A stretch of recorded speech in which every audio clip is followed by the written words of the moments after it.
भारतर संविधान प्रति श्रद्धा और निष्ठा रखी भारतर सार्वभौमत्व और अखंडता रक्षा करी ओडिशा राज्यर मुख्यमंत्री रूपे मोर कर्तव्य श्रद्धा और शुद्ध अंतर्करण निर्वाह करी बिना भय पक्षपात बिना अनुराग देश सबु प्रकार लोकों प्रति संविधान और विधि अनुसार न्याय प्रदान करी श्री महंचर माझी ईश्वर नाम शपथ करुच्छी जो विषय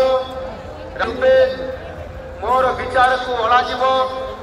मते ज्ञात हम ताहाकू एपरी मुख्यमंत्री रूपे मोर कर्तव्यर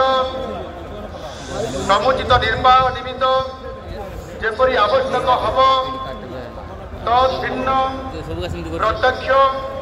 परोक्ष भाव कौन व्यक्ति व्यक्ति मानू जलाई भी नहीं प्रकट करी भी नहीं।